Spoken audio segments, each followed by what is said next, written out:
Welcome to the Abundance Hack Podcast, where we want to inspire you to push past your blocks, limiting beliefs, and comfort zone to live a confident, happy, and fulfilling life. I am your host, Niajae, influencer, motivational speaker, and boss babe.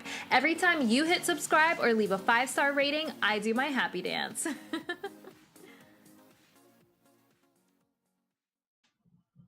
Hey M&Ms, thank you for tuning in to the Abundance Hack Podcast. On today's episode, I want to dive into a new modality. So just to give you a little background, before I dive into that, I created this podcast to help people break past their limiting beliefs, ditch the excuses, and understand that it is our mindset and our thought patterns and our negative pre-programming that is standing in our way of living the life that we truly desire, having the relationships that we truly desire, having the success that we truly desire.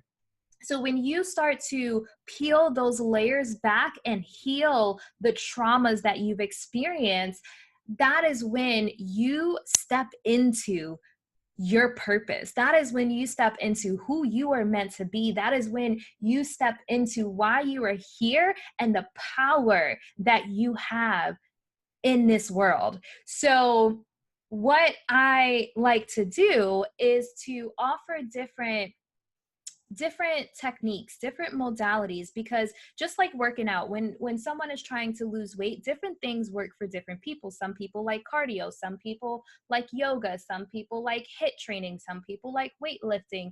There's not one modality or technique that works for everyone. So I like to offer different techniques and modalities so you can figure out what resonates with you. Also, why I have so many different types of guests, different walks of life, different industries, so you can see whose story really resonates with you and inspires you to take action in your life. So I'm really excited. Oh, I just got chills. I'm really excited about this modality. So just ever since I committed to this podcast, I have been discovering, and people are just coming to me with all these different amazing, beautiful thought leaders that have just really just offered clarity on so many different thought processes of what people go through. And one of the things that I've realized recently is everyone's story is different. You have people who were raised by both parents. You have people that were raised by one parent. You have people that didn't have parents at all. And we all have challenges. So saying, oh, I didn't have a dad, that's playing the victim role. It's not what happened to us, it's how we react to it. So are you facing your individual challenges? Are you standing up to the things that you need to face in order to step into your full potential? Oh, you guys, let's dive in. I am ready. All right, so this modality is by Byron Katie. It's called The Work. And her concept is that we believe stressful thoughts. We believe and cling to, for dear life, thoughts that cause us pain and frustration and hurt us. So it's like, why cling to these painful, stressful thoughts? I just did a Facebook Live on this. If you're not following me on Facebook, definitely go check out my Facebook and add me, follow me, whatever, because I do Facebook Lives here and there. But her thing is, when you have a stressful thought or a painful thought or painful feeling, ask yourself these 4 questions. And what we like to do is validate our painful, stressful thoughts. We like to validate them. We argue with what truly is. And if you learn to love and accept what truly is, then you'll have more inner peace. So really taking inventory of the thoughts that we're believing. And she says basically we have to stop arguing with reality. We create these stories in our heads that are causing us pain, and we cling to them. So stop clinging to the thoughts and the feelings that are causing you pain. Like it's easier said than done. And I researched Byron Katie, and she did an interview with Oprah, and Oprah basically said that she struggled with her weight. And one of her limiting beliefs or thoughts or negative like self-talk was that her body was too big. And so one of the first things that Byron Katie does is she asks, like, is it true? Now, before I get into all four questions, when you ask yourself, is it true? Our brains, like, we love to be right. We love to be right. So we find a way to validate what we're feeling. Of course it's true. Like, yeah, my body is too big, but like not validating that negative thought or feeling and catching it, taking inventory of our stressful, painful, harmful thoughts, and learning not to validate that thought.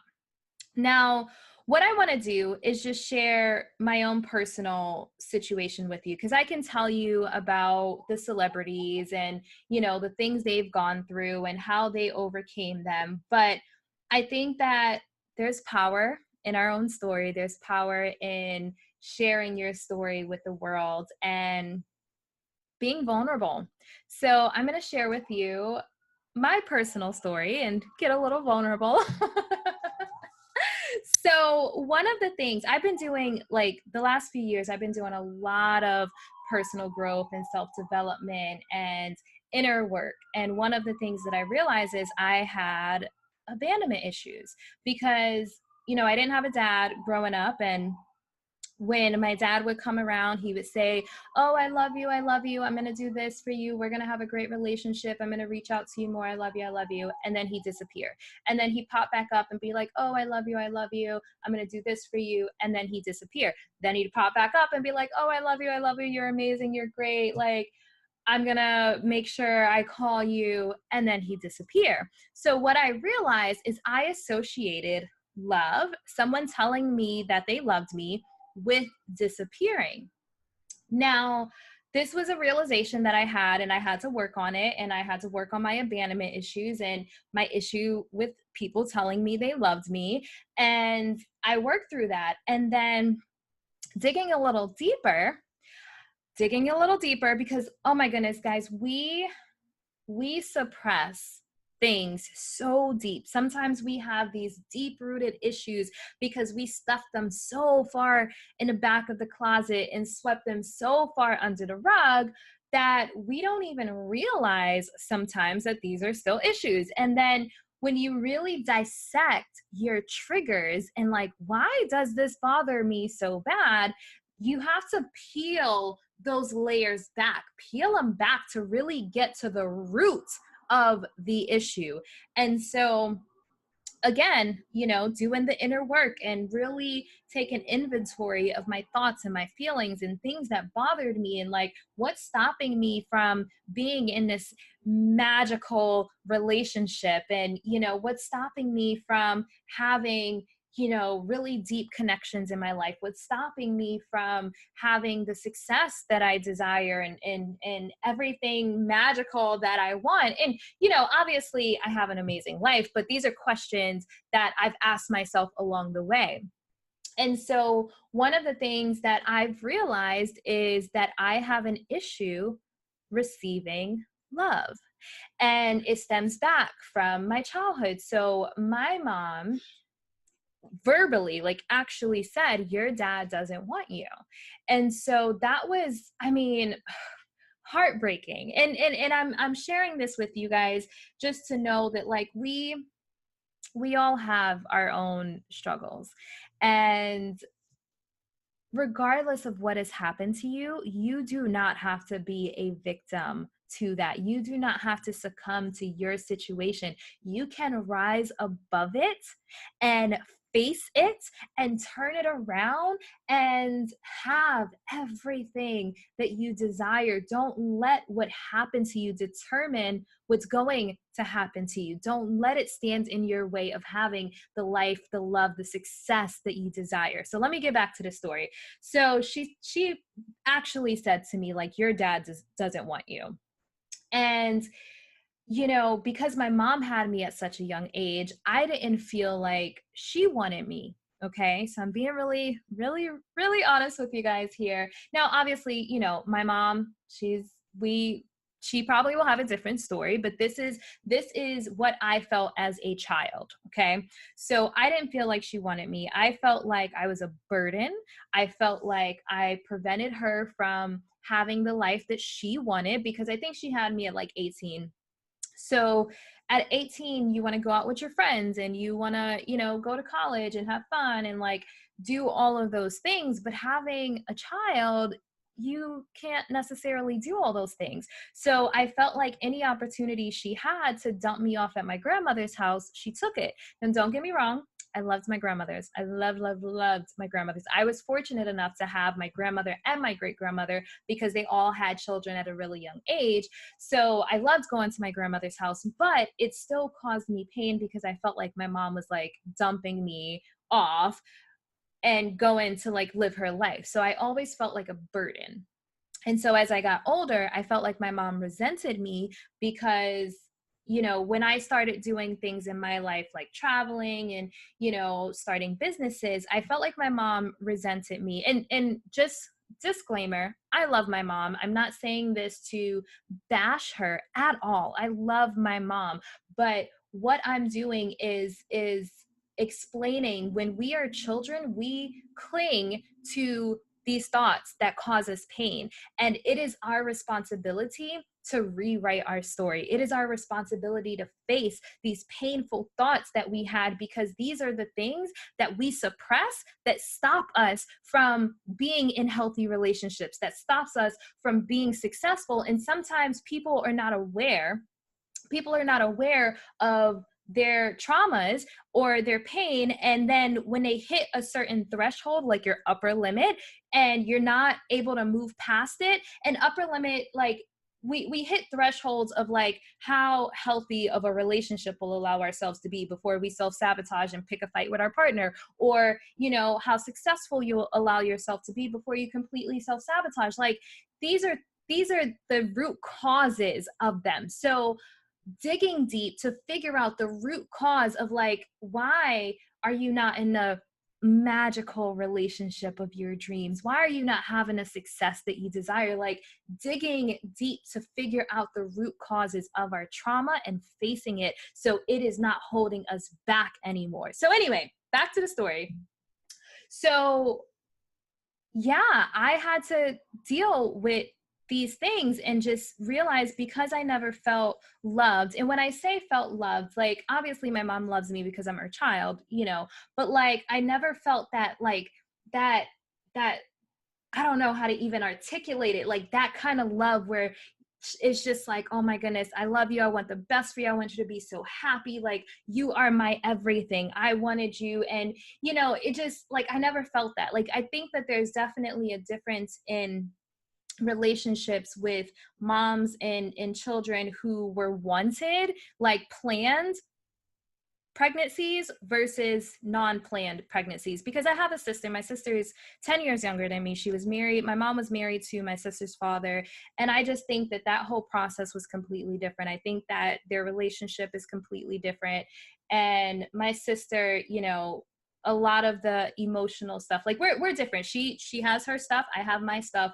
But I just think that like our childhood was completely different because, 10 years apart. So anyway, what this has caused is me to not be able to allow love. So as a child, with feeling like my dad doesn't love me. I mean, my mom said like, your dad doesn't want you. So like, I always had to deal with that. He was always disappearing, and then not feeling wanted and truly loved by my mom.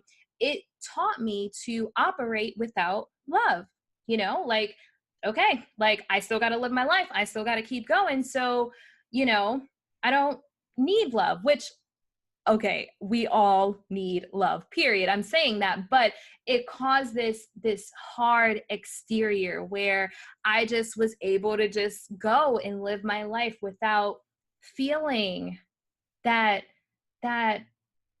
there's a word, feeling wanted, feeling loved, feeling truly accepted. And I learned to operate without that, which I think is very cold and mechanical almost.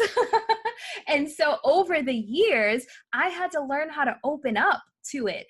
And it was a hard thing. It was a really, really hard thing for me, but it's something that I had to deal with. And so one of the recent questions I had to ask myself is like, okay, so like if this was one of your issues, like, do you like, who in your life loves you? Like I had to ask myself, like, unconditionally loves you without a doubt, this person loves you. And when I asked myself this question, being really honest with myself, I couldn't think of anyone. I'm talking about unconditional, without a doubt, like this person has your back, wants the best for you, is happy when you are successful, just wants the best for you no matter what. I couldn't think of one person. That's insane, you guys. Like, I had this trauma that was so deeply ingrained in me that it prevented me from seeing love, anyone loving me. It's crazy. Like, oh my God. But it's also why I've been single forever. So like we don't dissect our thoughts and patterns and beliefs and our blocks and our traumas, but every time you ask yourself, why am I not in a relationship? Why am I not successful or gaining the success that I want? Because you'll get into, I'll date someone and it seems amazing, and then it like completely falls apart. But it's because like I haven't dealt with this stuff, and so it's really powerful. So if I were going to go through the work, these are the 4 questions. And I wanted to give you background history and use myself as an example rather than just telling you what, Oprah said when she spoke to Byron Katie. So if I was going to do the work, that's the name of the modality, it's 4 questions you would ask. Number 1 is it true? So let's take my scenario that no one loves me, and so when I asked myself this question, there was 4 people that came to mind that I'm like, without a doubt, I know they love me, no question, always wanted me happy. I was like their little princess. It was my grandparents. So my grandmother, my great-grandmother, my grandfather, and my great-grandfather. And all 4 of them have passed. So I'm like, there's no one in your life right now that's alive that you think unconditionally loves you. And just the way my trauma-filled thought pattern worked, I was just like, no. Like, and so saying it now sounds absolutely crazy, but this is how I felt because the trauma was blinding me. So what I want you to do is take off your trauma. Like, I feel like it's like these trauma glasses. You are looking at life through trauma glasses and you can't see the love. So take off your trauma glasses and put on your abundance glasses. Oh my goodness, this may sound silly, guys, but I'm so serious. I am so serious about this. Is imposter syndrome holding you back from taking your business or life to the next level? Is your upper limit preventing you from achieving the success you truly desire and deserve? Because you do deserve an abundant life. Go to Niajae.com/transcend to register for my exclusive masterclass, Transcend Your Upper Limits. Learn how to navigate through the hurdles on the way to the success, the happiness, and the fulfillment you desire. That's Niajae.com/transcend, Niajae.com. It's time to transcend your upper limit. Okay, so 4 questions. Number 1, is it true? So if I said, no one loves me, which sounds really pathetic, but people feel this way. Like, these are legitimate freaking feelings. And that's why I want to share this and be vulnerable with you guys, because people feel this, but they're afraid to admit it. They're afraid to admit it. But I want you to know you are not alone. So number 1, is it true that no one loves me? Your brain is going to be like, well, yeah, no one does, and try to justify it. So the second question is, can you absolutely know it's true? Can you absolutely know it's true that no one loves you? And then this is where it like breaks down that layer, because like at first you're going into defense mode and you want to validate your feelings, you want to defend that feeling. But number two, the second question should break it down. Can you absolutely know that no one loves you? Like, are you absolutely sure that no one loves you? Like, let's be real. Like, no, like when you really try to break it down and just be vulnerable and face that negative thought or feeling, like, no, it's not true. So number three is, how do you react when you believe that thought? How do you react when you believe that thought? So when I think no one loves me, how do I react? Obviously, I feel sad. I feel pathetic. I feel, unlovable. I feel like there's all these different feelings, and are any of them good? No. So why cling to that thought? It's easier said than done, obviously, and you have to take gradual steps and be patient with yourself. But it's like, why cling to that thought if it makes you feel unlovable, and it makes you feel bad, and it makes you feel sad, and it makes you feel pathetic? Why cling to that thought? Like, really ask yourself that question. So number four is, who would you be without that thought? Oh, guys, I just got chills. So who would you be if you let that thought that is so painful and so stressful and so just negative, if you let that thought go, who would you be? Who would you be? What kind of relationship would you have if you let that thought go? What kind of success in life, and just like friends even, would you have? What kind of relationship would you have with your family if you let that thought go? Like, that is some powerful shit, you guys. Woo! Okay, that is some powerful stuff. So I know my situation was super deep rooted, but maybe yours is a little more, simple. Like, maybe you feel like, what's another example?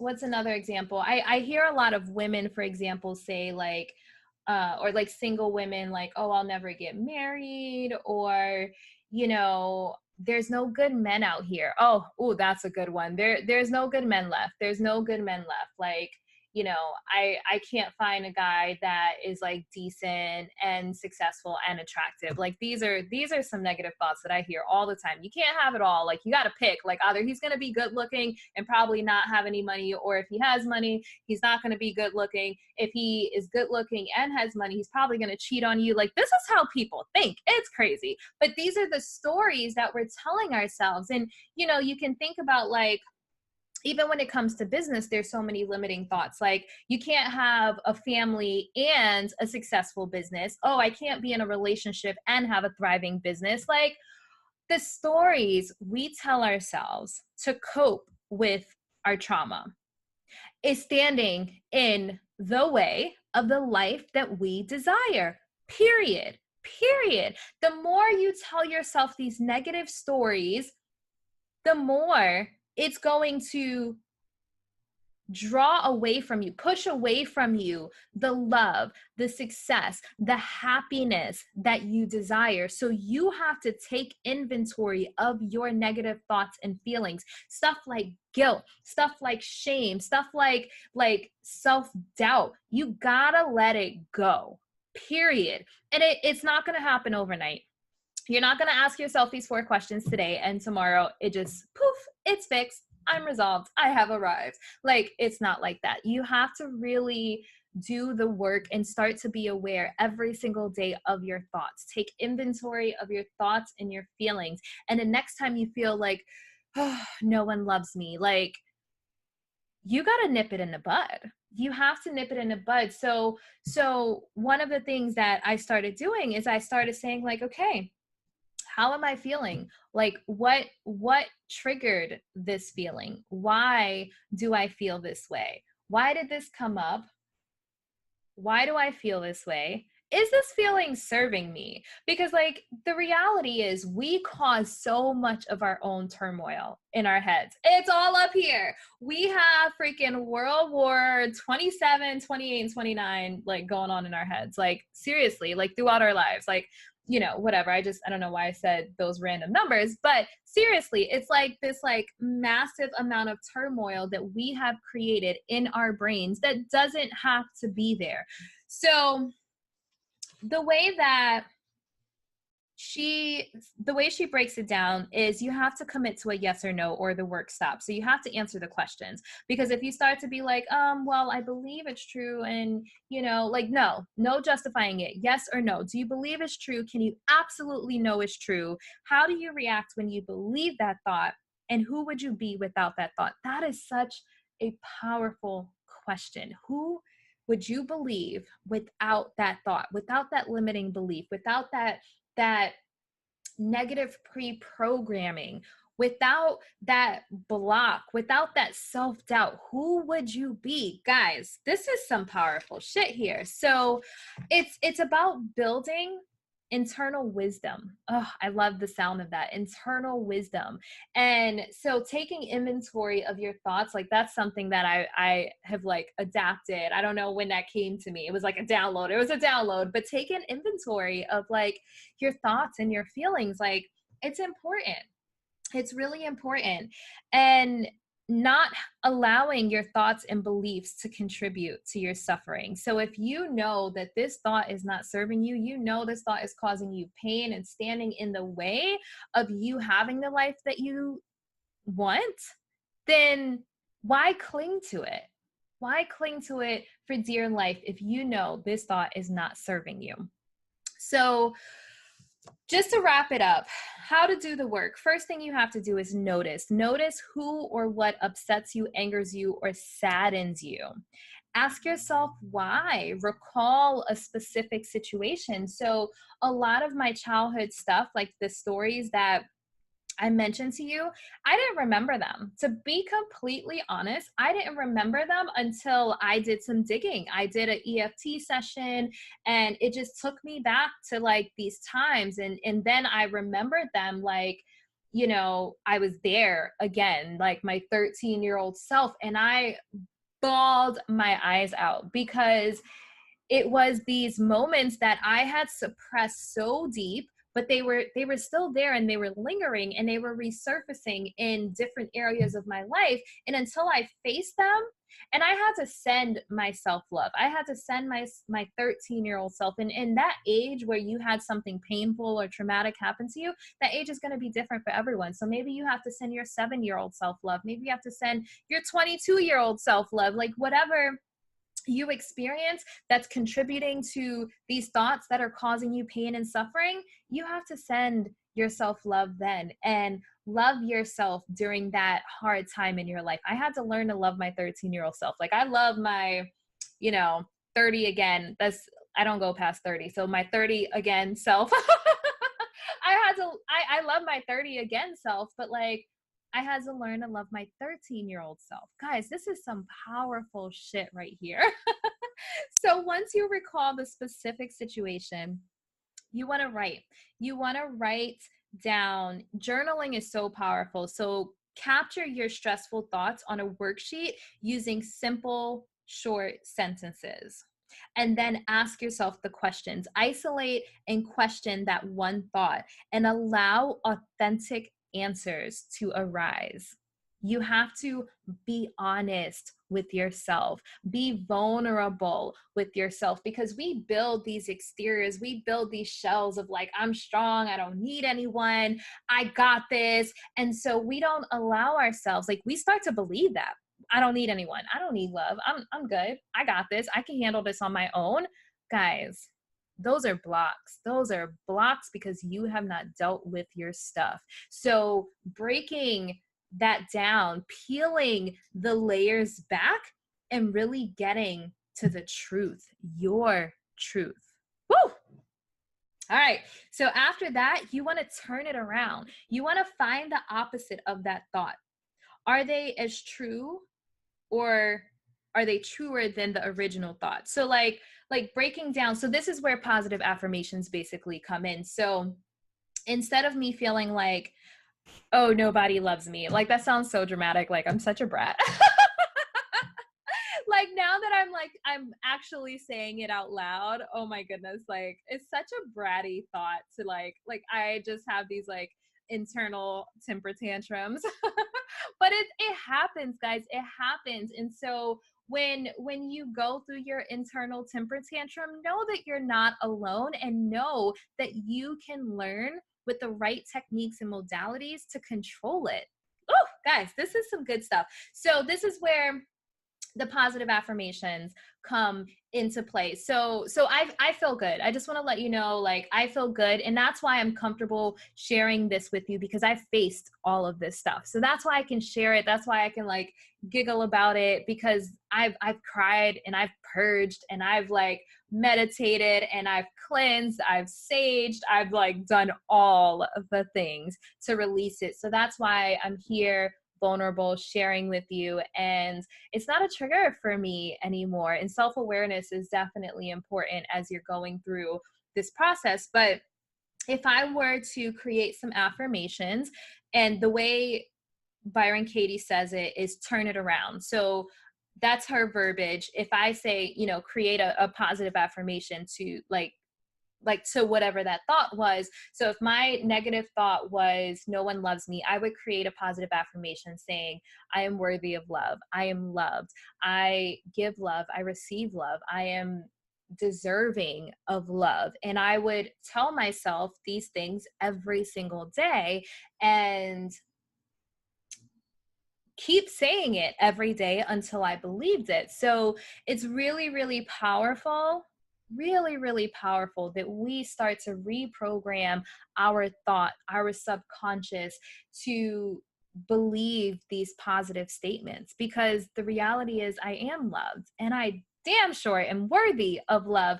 And it's not even, what I want you guys to understand is it's not even like the me right now. Like I know, like, you know, like I know I'm loved, but it's that 13-year-old that didn't feel love. I think that I ignored her for so long because I was ashamed of her. I was embarrassed by her. And I had to dig deep to get back to a place where I'm like, she's part of me. I know how it feels to not feel loved. I'm not going to cry, guys. I'm not going to cry. I know how it feels to not feel loved, and I don't want to ignore her. I need to love her. I need to love that 13-year-old that was just lost and broken. And, you know, so it's so powerful. And once you can accept yourself and love yourself, the good, the bad, and the ugly, the light and the dark, that's where you find your power. That is where you find your power. Guys, I'm getting emotional. Woo! Okay, let me pull it together. All right, so I don't want to make this episode that much longer, but I truly hope that you find value in this and you take a really, really good look at the stuff that may be standing in your way, because we all deal with blocks, and we all deal with limiting beliefs. We all deal with imposter syndrome and upper limits, and it is work. It's some deep work to face it and to overcome it, but it's worth it. It may not be easy, it may not be pretty, but it is so worth it, because life is meant to be abundant. The universe wants you to have that amazing, magical, mind-blowingly passionate relationship. The universe wants you to have all the success that you desire, and not the success, not the vanity success where you can like be flashy on social media, but you know, those feelings of comfort, those feelings of stability, those feelings of like you have everything that you need to be happy. Like the universe wants to provide that for you. And you know, the vanity too. Like the vanity is great too. Being flashy, like, because we all have ego. We need to stroke our own egos every now and then. And the universe wants to provide you the happiness and a fulfillment. And I think that fulfillment comes from living your purpose, and living your purpose comes from facing this shit, facing the traumas and the pain and the stuff that we've suppressed. It's work. It's work. And I guess that's why Byron Katie says the work. Woo! Mic drop, guys. That was a perfect way to end it. I'm so silly. But no, guys, honestly, like right now, I feel like this is probably one of the most powerful episodes that I have recorded, solo episodes so far. So I really, really, really hope that you find value in this. And I hope that you do the work. Find those thoughts that are causing you pain. Find those thoughts that are contributing to whatever type of suffering that you may be experiencing, any pain, any turmoil. Find those thoughts and dissect them. Ask yourself these 4 questions. Let me go over the 4 questions just one more time before I close it out. Number 1 is it true? Number 2 is, can you absolutely know without a doubt that is true? Number 3 is, how do you react when you believe that thought? How does that thought make you feel? And if it doesn't make you feel good, I'm adding my own 2 cents in. If it doesn't make you feel good, then why hold on to it, you know? And number 4 is, who would you be without that thought? Who would you be without that feeling? Who would you be without that belief? And if it's someone better, then you have work to do, because you want to commit to your happiness. You want to commit to your fulfillment. You want to commit to living to your full potential. So just visualizing your life and your situation and your relationship and your business without that thought or that belief, if it looks good, then bye, Felicia, to that thought. You know, like, oh my goodness, you guys. All right, let me go. I hope you found value in this. I would love to hear your feedback on this episode. And if you, I have it in a commercial, but I'm just going to do a little shameless plug. Go check out my masterclass. It's called Transcend Your Upper Limits. So I developed this new framework that talks about upper limits and just how to navigate through a lot of these emotional blocks that are preventing us from being as happy as we can possibly be. So the masterclass is really phenomenal. You can find that at niajae.com/transcend. So definitely check that out. But yeah, guys, it's time. It's time to step into your power. It is time to thrive. And that requires doing this work. So, all right, M&Ms, until next time, love and light. Thank you for listening to the Abundance Hack Podcast. Don't forget to leave comments and questions. Remember, every time you subscribe or leave a 5-star rating, I do my happy dance.